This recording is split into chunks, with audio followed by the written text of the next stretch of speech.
right, so today's message this morning is about summer reading. So I'm going to share with you some of the things that I have been reading so far this summer, and then you'll have a chance to share some of the things you've been reading this summer that you recommend to all of us. So I'll start off by telling you what I've been up to, and then I'll invite you to share what you have been reading. And Kat is going to put the articles and book titles that I've been reading in the chat as I discuss them. And then you are invited, if you have a title to share, to also put the title and the author of the book that you've been reading in the chat. So I have been reading a bunch of things this summer in kind of two different categories. And the first is the things that I have been reading in preparation for my fellowshipping with the UUA.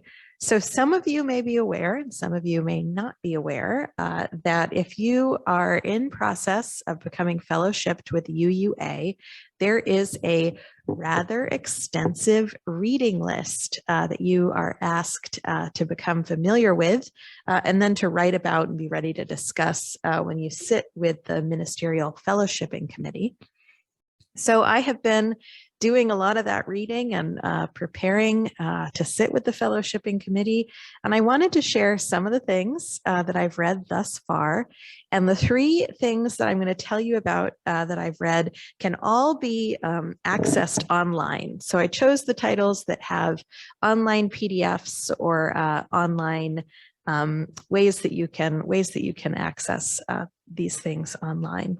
So the first thing that I've read for fellowshipping is called Full Week of Faith, Rethinking Religious Education and Faith Formation Ministries for 21st Century Unitarian Universalists. And this is by a woman named Karen Bellavance-Grace, I believe. Let me see. Yeah, Karen Bellavance-Grace. And this is an article that discusses how Unitarian Universalists can engage their faith all week long. And she talks a lot about religious education for children and family programming and adult programming. And she also talks about what she sees to be as the necessity for a kind of shift towards evangelicalism in Unitarian Universalism. She believes that we are in a critical time in our history, and that it's very important that we tell the world about Unitarian Universalism. And what's really interesting about her feelings about evangelical Unitarian Universalism is that the same exact position is echoed in what I read next, which is A Changing Climate for Ministry by Reverend Lindi Ramsden. And this is a 2014 Berry Street essay. The Berry Street essays and the Berry Street lectures are an annual lecture event put on by the UUA, and different ministers and faith leaders and community figures are invited to give these lectures. And Lindy's lecture, Reverend Lindy's lecture, focuses on climate change and what she sees to be Unitarian Universalism's particular role to play in fighting climate change. And she also talks about how important she believes that it is that we let the world know about Unitarian Universalism, because she believes, like a lot of us do, that if we had more UUs, we could change the world. She talks about the social activism of ministers and the necessity of a supportive congregation in activism. And she talks about one of the things that she brought up in this article that was so interesting to me is she talked about how necessary it is to plant Unitarian Universalist congregations in smaller, more rural, more isolated, and more conservative locations. You know, she references a little bit to the kind of the large amount of UU congregations that you see on the coasts, especially the East Coast, and how necessary it is to plant these churches in places where folks may feel like they really don't have an option of like-minded religious community. And it made me think a lot about our congregation in Black Hawk County and how often we talk about how nice it is to have this kind of safe haven of like-minded progressive folks in this place that can sometimes feel like we don't actually have a safe haven because of where we are geographically. That text, A Changing Climate for Ministry, is the shortest of these three texts. So if you're looking to read something so you know a little bit about the fellowshipping process and some of the things I'm reading, or you're just interested in you know, kind of hearing what a Berry Street essay is, or you want just kind of a little hangnail into issues that Unitarian Universalists are concerned with, I would recommend starting with A Changing Climate for Ministry, because it won't take you very long to read, but it'll give you a lot to think about. The last thing that I wanted to share with you this morning from my fellowshipping required reading is a book that is completely available online, a PDF of the text, and it's called Welcoming Children with Special Needs, a Guidebook for Faith Communities. It's by a woman named Sally Patton, and there is, Kat's going to put it into the text, a file that has the entire book available. So the title, as the title explains, this is a primer for congregations that are interested in creating access for disabled people and especially disabled children. But it also speaks sort of more broadly to religious education for kids and how religious education can become more accessible. And as I was reading through this text, I was thinking about how folks on our accessibility task force might be interested in some of the things that Sally Patton has to say, and also just how more broadly, I think it's important for this congregation to come to understand how folks with disabilities fit in to this congregation as a whole, and how we can always be increasing our accessibility of religious education. So that text is a little bit longer. It's a bit more dense.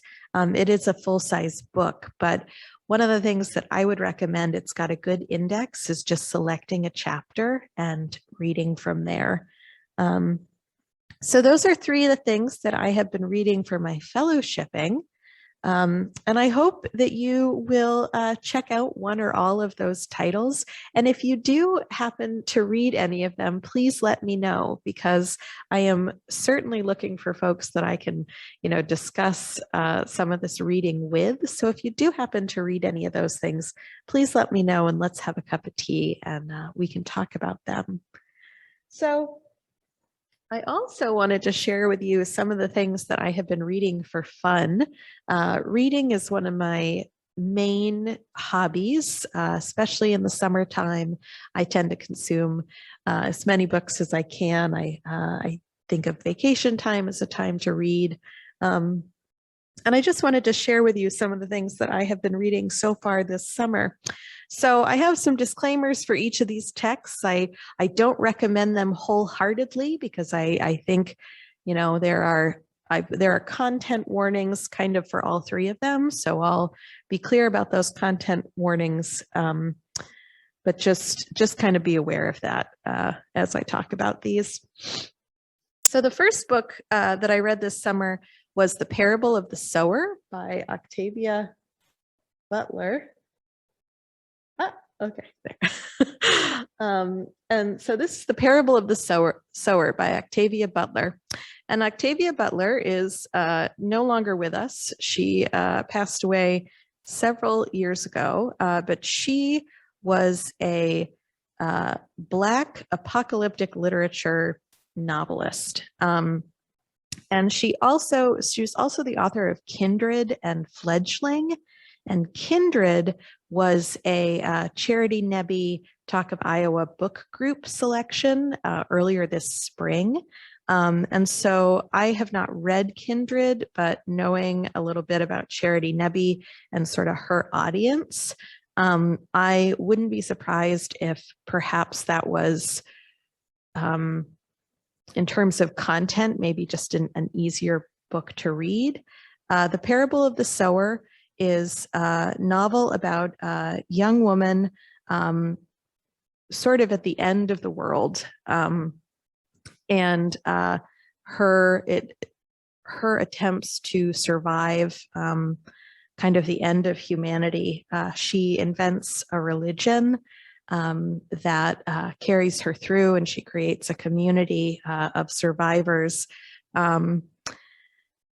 It's a wonderful novel in that it keeps you going. It kind of hooks you right in, and you know, the plot carries you along. It's also really nice to read a novel, an apocalyptic novel that is aware of racial dynamics in this country.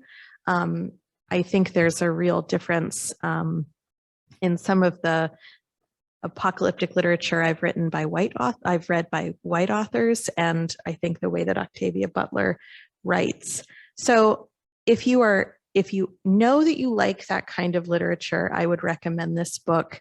If you don't know that you like that kind of literature and you're kind of sensitive to gore or sensitive to depictions of the more depraved nature of humanity, this is one that I might skip just because it can be intense, just given the subject matter.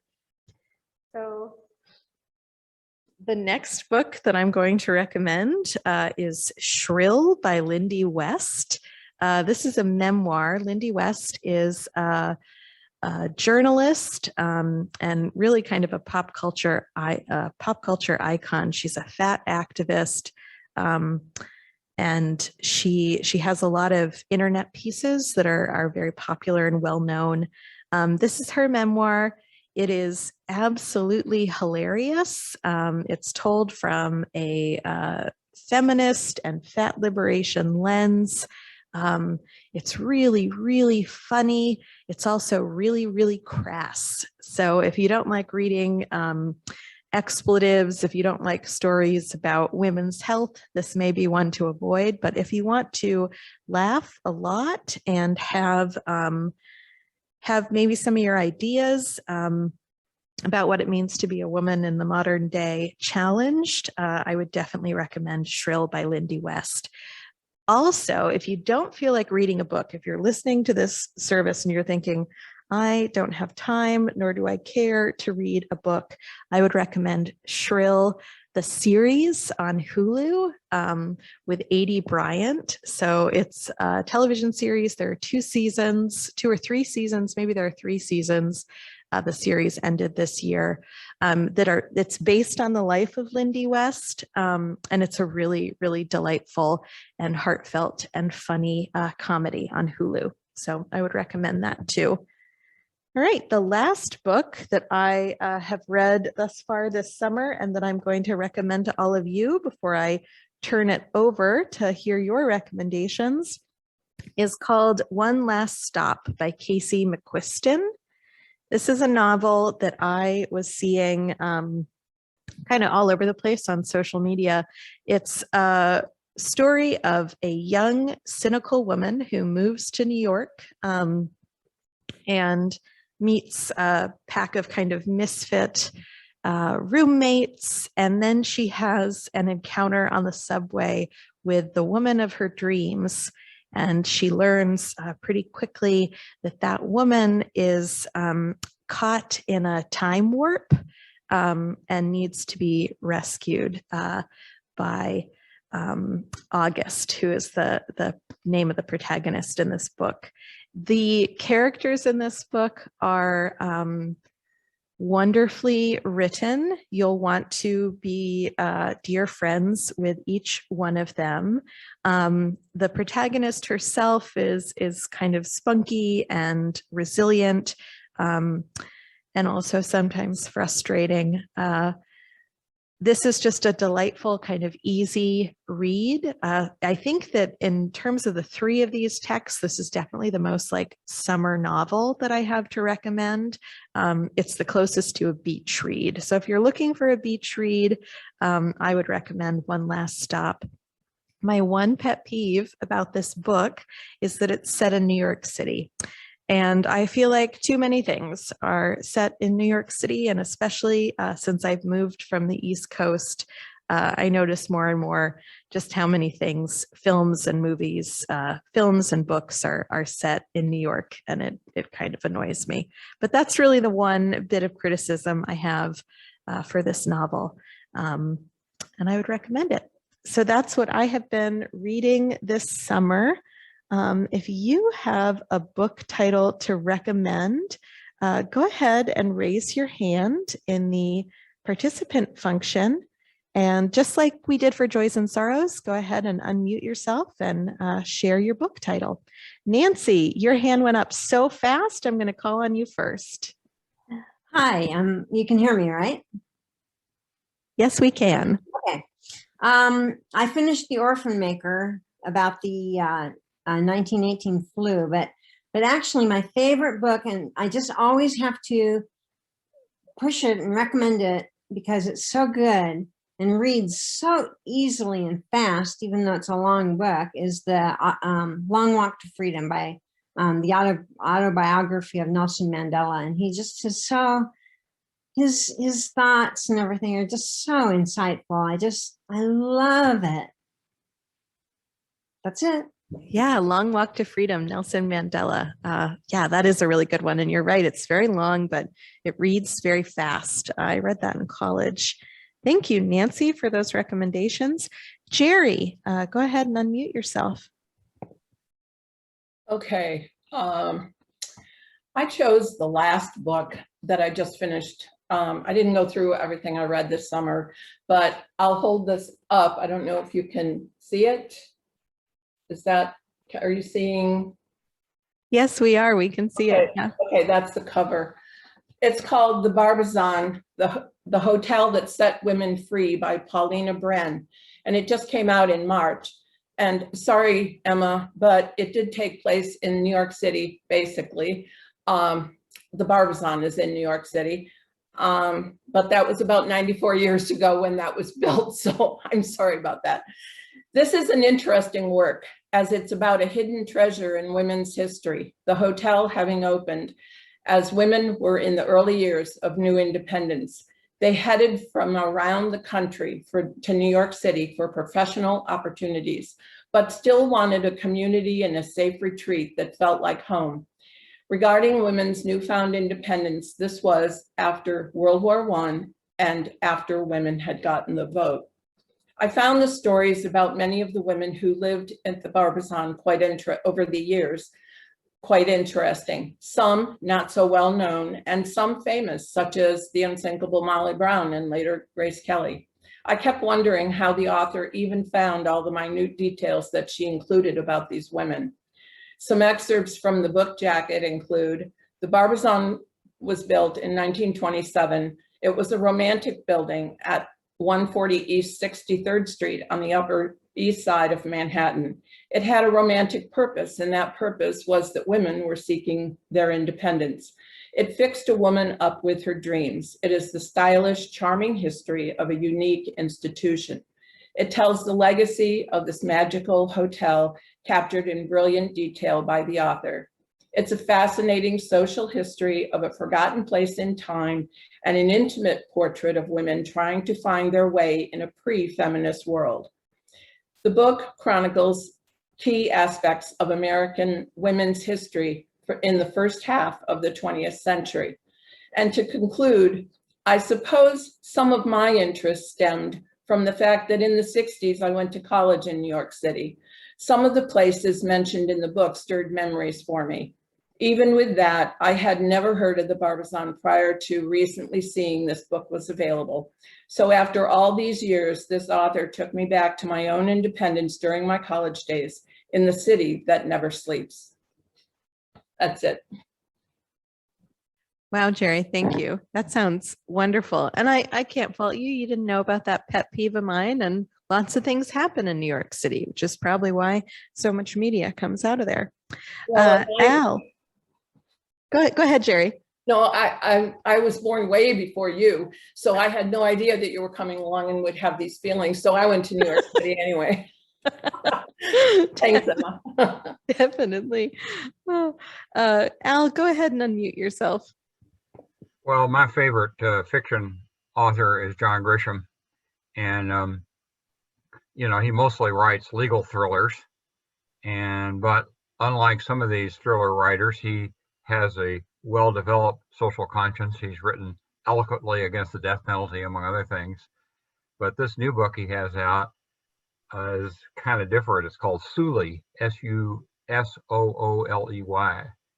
and it's about a young man from South Sudan in Africa who is recruited to come to the United States to play basketball. Evidently, basketball is a big deal there in the Sudan, and oftentimes there are coaches that go over there and recruit players, and it's a very sad book. It's rough because it talks about the tragedy of South Sudan and the starvation and the civil war, and the fact shortly after he comes here, his father is murdered by some rebel soldiers, and so it's not happy reading in many cases. But you know, Grisham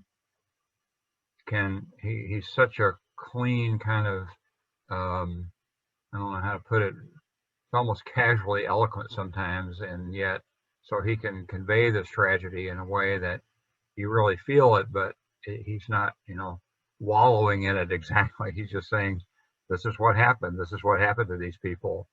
So even if you may not have been a fan of the Pelican Brief and some of his other novels, I think you would really find this one good. And it makes me, among other things, makes me want to go give more money to the International Rescue Committee to help those people in that tragic situation over there. So Yeah, thank you, Al. John Grisham is my dad's favorite novelist, so I think you're in good company there. Thank you for that recommendation. It does sound like a rough one, though, so keep that in mind, folks, as you're making your list. Trish, go ahead and unmute yourself.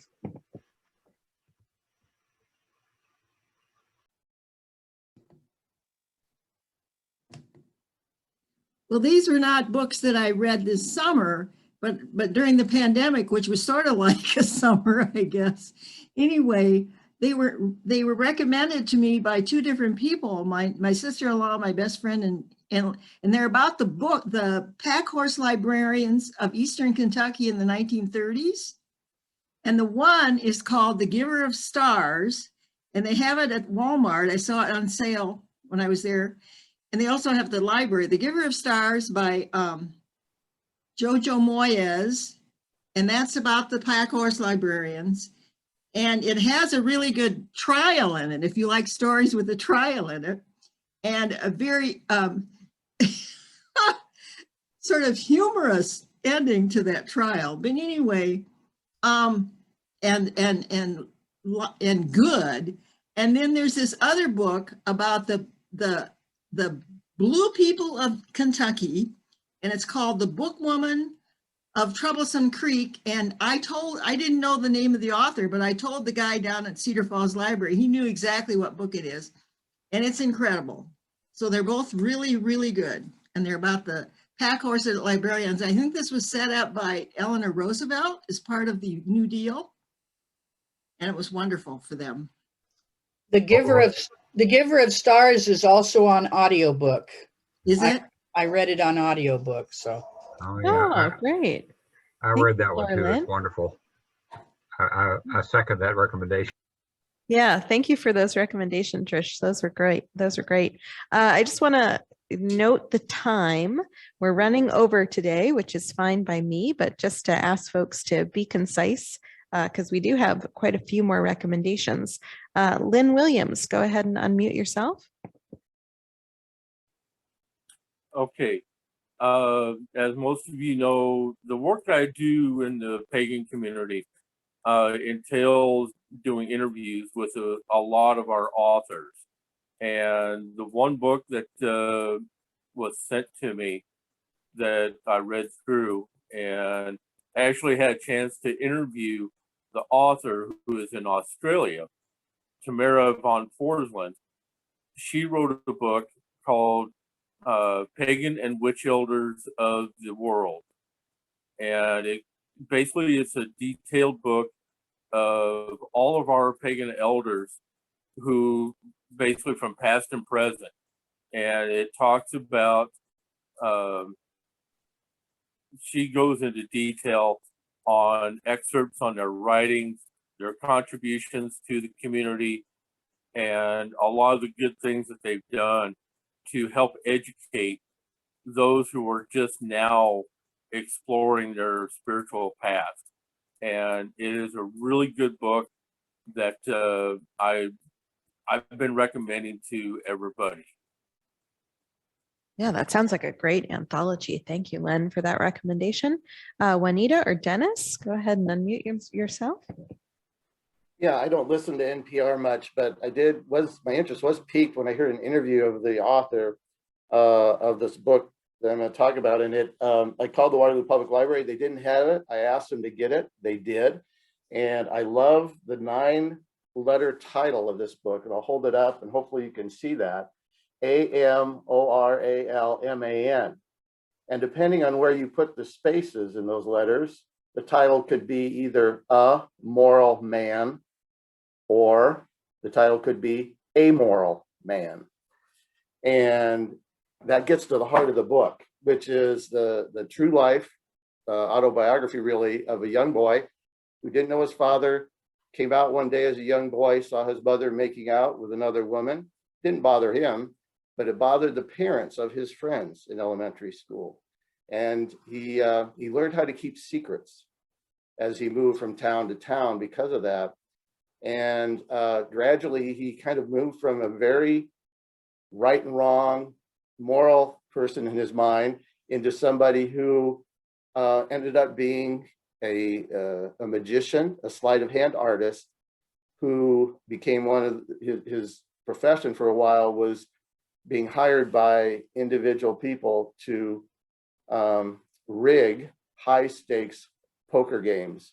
So it's a fascinating look into that whole underground world of high stakes poker games, which is very interesting, the difference between magic and sleight of hand, and just sort of an really interesting study of how we kind of can slide as human beings from one thing into another and then back again. And it's, for those of you who it's a very short book. It's so tightly edited and well written that those of you who like to knock out a book really quickly could knock it out in a night. I'm trying to spread it out over weeks, but it'll be in the Waterloo Public Library. Really, really great fun. To me, it's fun. Yeah, it's an awesome recommendation. Very thought-provoking, but fun. Yeah, thank you very much. David Drum, go ahead and unmute yourself. All right. Hello, everyone. So I've been on audiobooks instead of the physical media. I'm going to paste the 2 books in the chat. The first one for fun has been N.K. Jemison's How Long Till Black Future Month, which I think Marta probably mentioned in her sermon last summer. Great science fiction stories, a wide range of genres. The second one that I'm almost done with listening to is Drug Use for Grown-Ups, which the thing I'll say about this book is you cannot come away from this book claiming to be anti-racist but pro-drug war. And in the interest of time, I will leave it at that. Thanks. I would second that recommendation, Drug Use for Grown-Ups. And yeah, David, you are absolutely right. You cannot be anti-racist and believe in punitive drug sentencing, which disproportionately impacts Black and Brown people. Thank you for that. Bob and Connie Williams, go ahead and unmute yourself.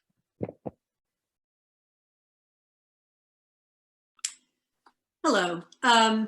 The book that I chose is actually not one I read recently, but one I plan on rereading. And it's called Lucky by Alice Sebold. And Alice Sebold is probably most known for her book, The Lovely Bones. And this is a memoir she wrote. And I'm going to read a little bit from the back because I think it's more concise than me trying to explain. In a memoir hailed for its searing candor and wit, Alice Sebold reveals how her life was utterly transformed when, as an 18-year-old college freshman, she was brutally raped and beaten in a park near campus.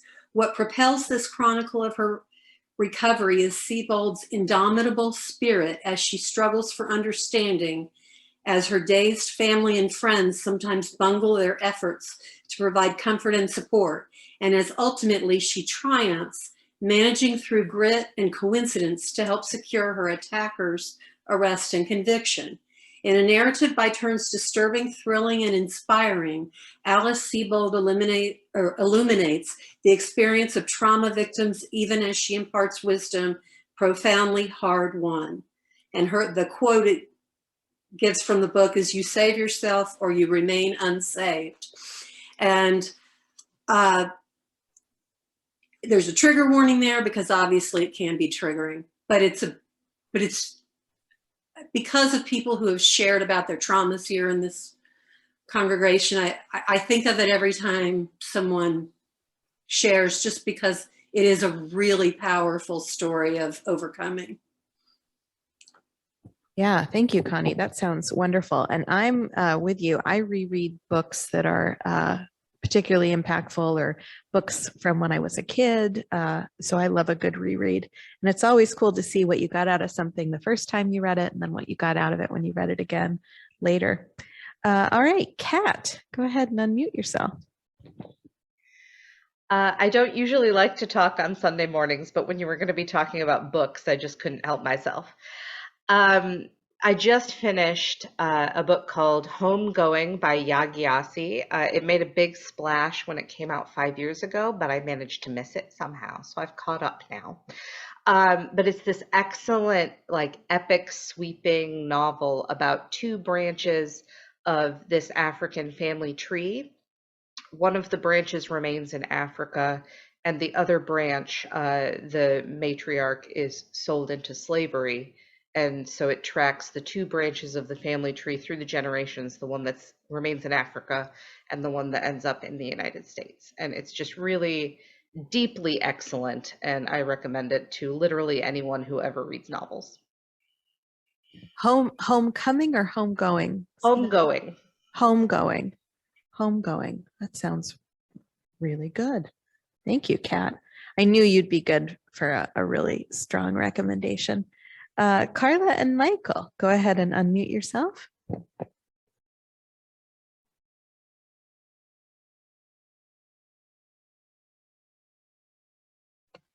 Hi, good morning, everybody. I'm going to recommend 3 books, 2 of which, the first one I read a long time ago, part of it. It's a book by Richard Wright, the Black author who died in 1960, and he wrote a book called The Man Who Lived Underground, and it takes place in Brooklyn, but it is an incredibly stirring and a book that really you examine your own ideas of what is happening today in terms of racism and the way we treat different minorities in our community.